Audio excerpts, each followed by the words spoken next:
I am writing this under an appreciable mental strain, since by tonight I shall be no more.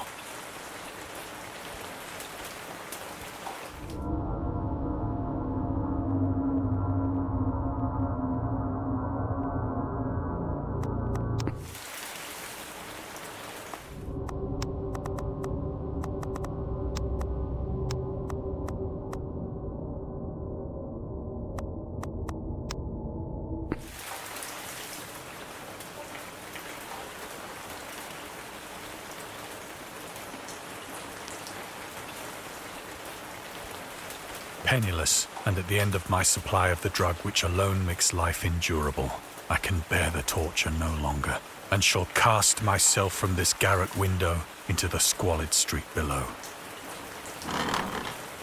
Do not think from my slavery to morphine that I am a weakling or a degenerate. When you have read these hastily scrawled pages, you may guess, though never fully realize, why it is that I must have forgetfulness or death.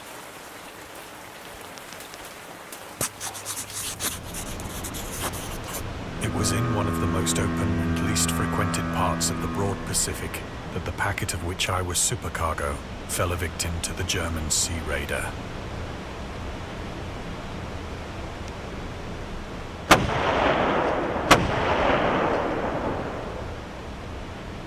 The Great War was then at its very beginning, and the ocean forces of the Hun had not completely sunk to their later degradation.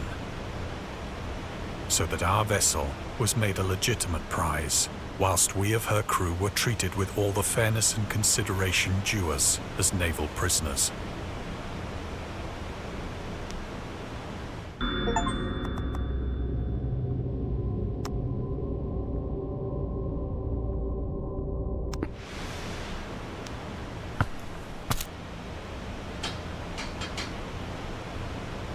So liberal, indeed, was the discipline of our captors, that 5 days after we were taken, I managed to escape alone in a small boat with water and provisions for a good length of time.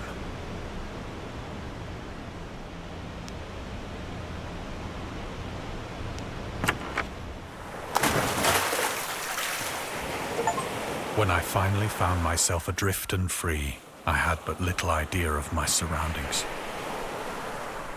Never a competent navigator, I could only guess vaguely by the sun and stars that I was somewhat south of the equator. Of the longitude, I knew nothing, and no island or coastline was in sight.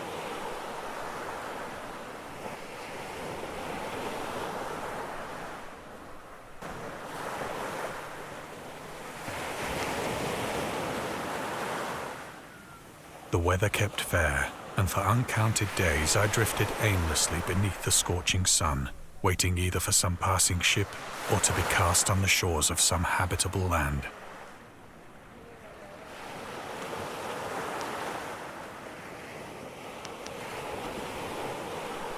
But neither ship nor land appeared, and I began to despair in my solitude upon the heaving vastness of unbroken blue. The change happened whilst I slept. Its details I shall never know, for my slumber, though troubled and dream-infested, was continuous.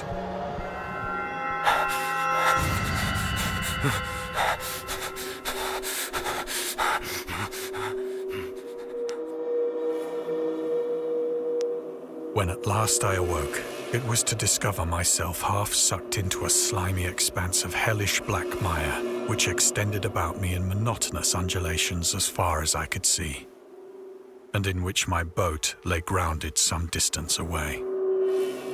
Though one might well imagine that my first sensation would be of wonder at so prodigious and unexpected a transformation of scenery, I was in reality more horrified than astonished. For there was in the air, and in the rotting soil, a sinister quality which chilled me to the very core. The region was putrid with the carcasses of decaying fish, and of other, less describable things which I saw protruding from the nasty mud of the unending plain. Perhaps I should not hope to convey in mere words the unutterable hideousness that can dwell in absolute silence and barren immensity. There was nothing within hearing, and nothing in sight, save a vast reach of black slime. Yet the very completeness of the stillness and the homogeneity of the landscape oppressed me with a nauseating fear. The sun was blazing down from a sky which seemed to me almost black in its cloudless cruelty, as though reflecting the inky marsh beneath my feet.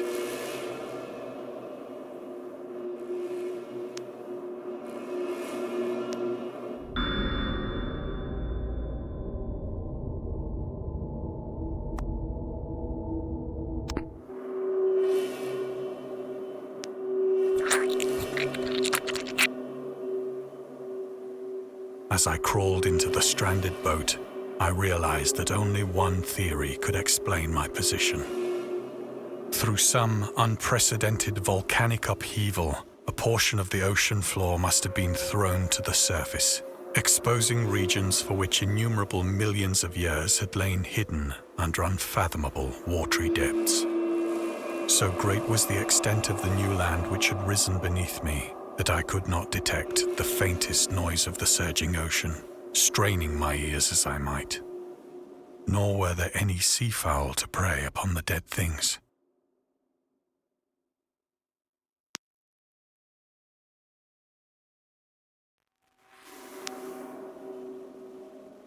For several hours I sat thinking or brooding in the boat, which lay upon its side and afforded a slight shade as the sun moved across the heavens. As the day progressed, the ground lost some of its stickiness and seemed likely to dry sufficiently for traveling purposes in a short time. That night I slept but little, and the next day I made for myself a pack containing food and water, preparatory to an overland journey in search of the vanished sea and possible rescue.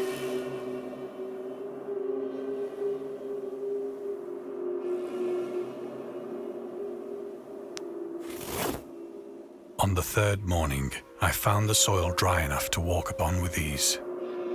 The odor of the fish was maddening, but I was too much concerned with graver things to mind so slight an evil, and set out boldly for an unknown goal.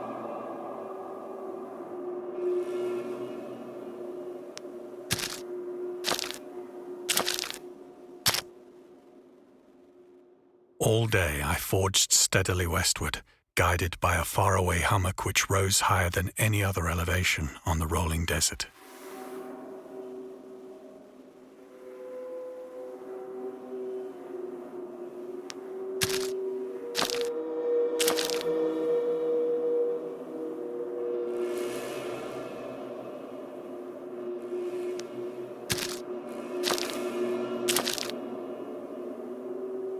That night, I encamped, and on the following day still travelled toward the hummock, though that object seemed scarcely nearer than when I had first espied it.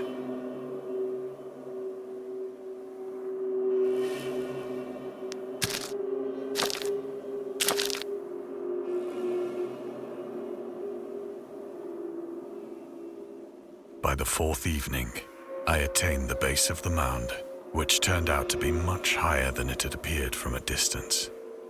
An intervening valley setting it out in sharper relief from the general surface. Too weary to ascend, I slept in the shadow of the hill.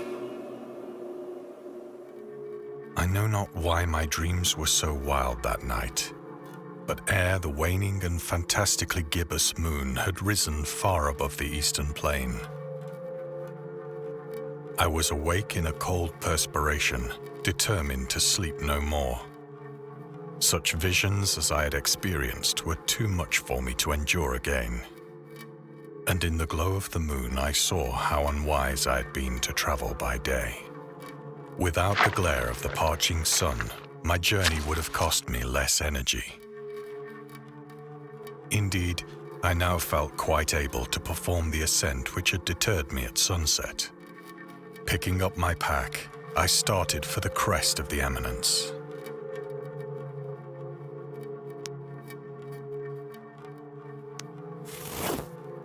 I have said that the unbroken monotony of the rolling plain was a source of vague horror to me. But I think my horror was greater when I gained the summit of the mound and looked down the other side into an immeasurable pit or canyon, whose black recesses the moon had not yet soared high enough to illumine. I felt myself on the edge of the world, peering over the rim into a fathomless chaos of eternal night. Through my terror ran curious reminiscences of Paradise Lost and of Satan's hideous climb through the unfashioned realms of darkness. As the moon climbed higher in the sky, I began to see that the slopes of the valley were not quite so perpendicular as I had imagined.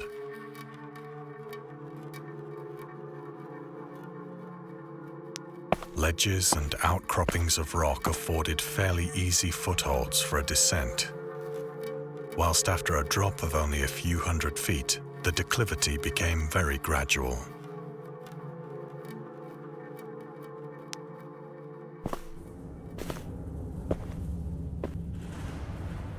Urged on by an impulse which I cannot definitely analyze, I scrambled with difficulty down the rocks and stood on the gentler slope beneath, gazing into the Stygian deeps, where no light had yet penetrated.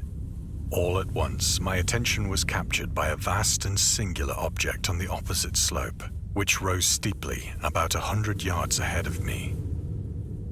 An object that gleamed whitely in the newly bestowed rays of the ascending moon.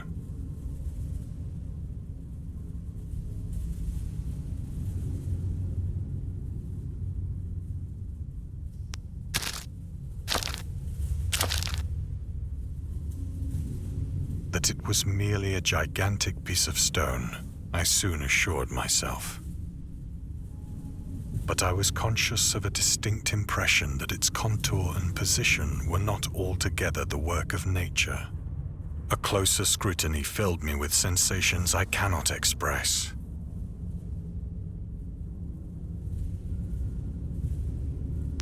For despite its enormous magnitude, and its position in an abyss which had yawned at the bottom of the sea since the world was young, I perceived beyond a doubt that the strange object was a well-shaped monolith, whose massive bulk had known the workmanship and perhaps the worship of living and thinking creatures. Dazed and frightened, yet not without a certain thrill of the scientist's or archaeologist's delight, I examined my surroundings more closely.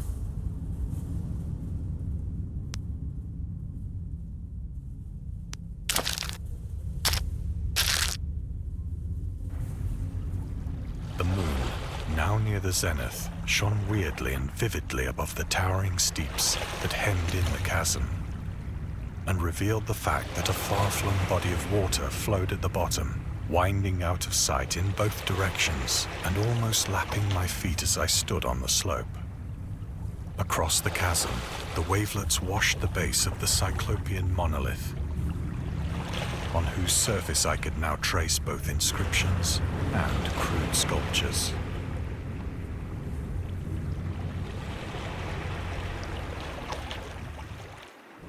The writing was in a system of hieroglyphics unknown to me and unlike anything I'd ever seen in books, consisting for the most part of conventionalized aquatic symbols such as fishes, eels, octopi, crustaceans, mollusks, whales, and the like.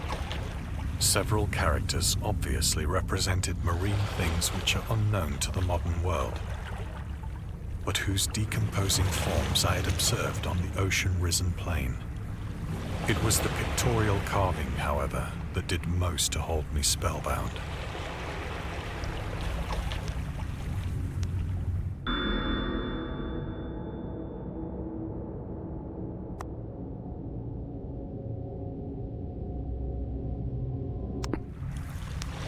Plainly visible across the intervening water, on account of their enormous size, were an array of bas-reliefs whose subjects would have excited the envy of a Doré. I think that these things were supposed to depict men, at least a certain sort of men, though the creatures were shown disporting like fishes in the waters of some marine grotto, or paying homage at some monolithic shrine which appeared to be under the waves as well. Of their faces and forms I dare not speak in detail, for the mere remembrance makes me grow faint. Grotesque beyond the imagination of a Poe or a Bulwer. They were damnably human in general outline, despite webbed hands and feet, shockingly wide and flabby lips, glassy, bulging eyes, and other features less pleasant to recall. Curiously enough, they seem to have been chiseled badly out of proportion with their scenic background. For one of the creatures was shown in the act of killing a whale, represented as but little larger than himself. I remarked, as I say, their grotesqueness and strange size, but in a moment decided that they were merely the imaginary gods of some primitive fishing or seafaring tribe. Some tribe whose last descendant had perished eras before the first ancestor of the Piltdown or Neanderthal man was born.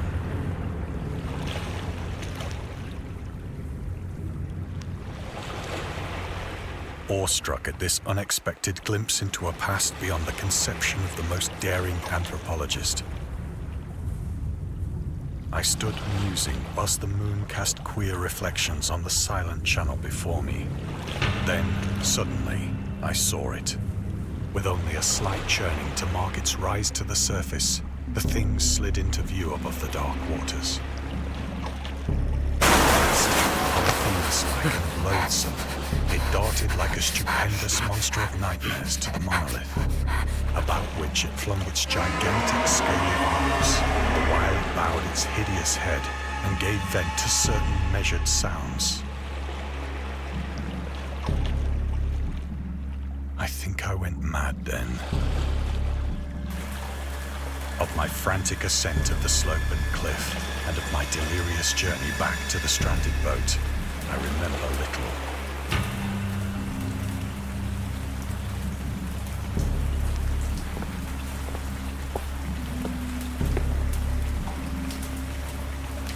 I believe I sang a great deal and laughed oddly when I was unable to sing.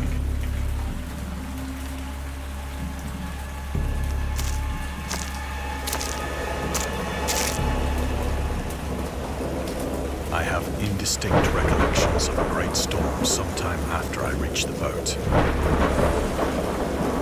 At any rate, I know that I heard pearls of thunder and other tones which nature utters only in her wildest moods.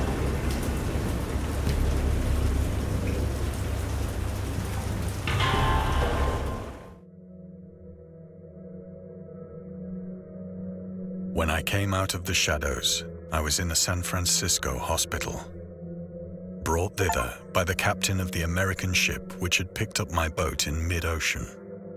In my delirium, I had said much, but found that my words had been given scant attention. Of any land up here, nor did I deem it necessary to insist upon a thing which I knew they could not believe.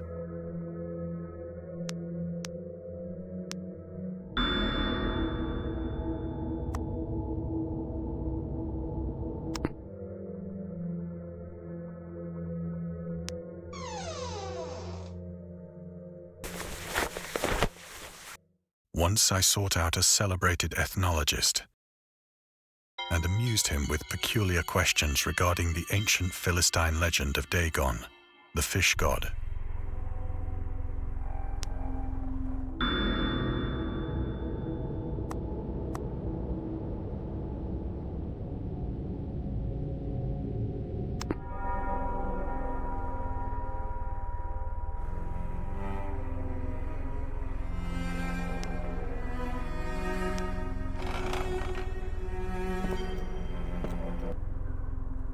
But soon perceiving that he was hopelessly conventional, I did not press my inquiries.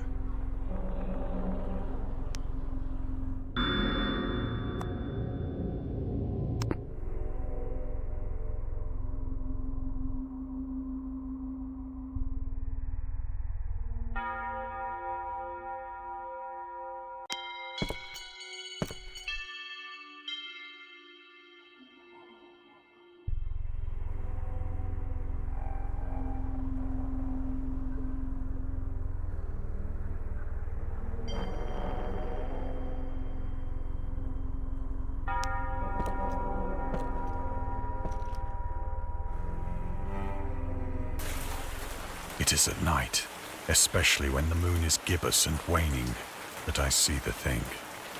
I tried morphine, but the drug has given only transient surcease and has drawn me into its clutches as a hopeless slave.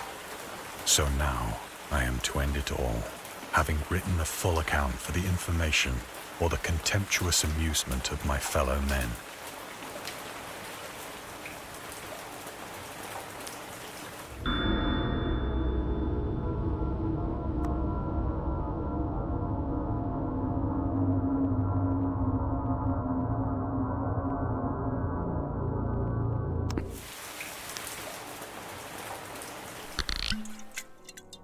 Often, I ask myself if it could not all have been a pure phantasm, a mere freak of fever as I lay sun-stricken and raving in the open boat after my escape from the German man-of-war. This I ask myself, but ever does there come before me a hideously vivid vision in reply. I cannot think of the deep sea without shuddering at the nameless things that may at this very moment be crawling and floundering on its slimy bed, worshipping their ancient stone idols and carving their own detestable likenesses on submarine obelisks of water-soaked granite.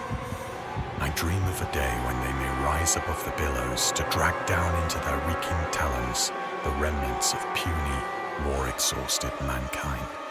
Of a day when the land shall sink and the dark ocean shall ascend amidst universal pandemonium.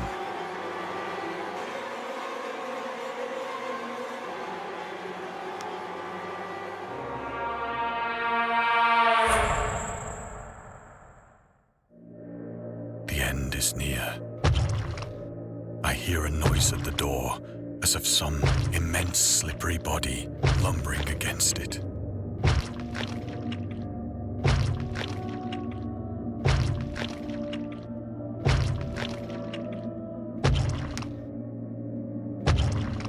It shall not find me.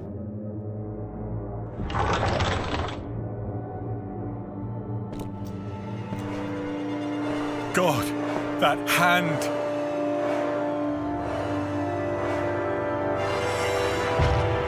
The window! The window!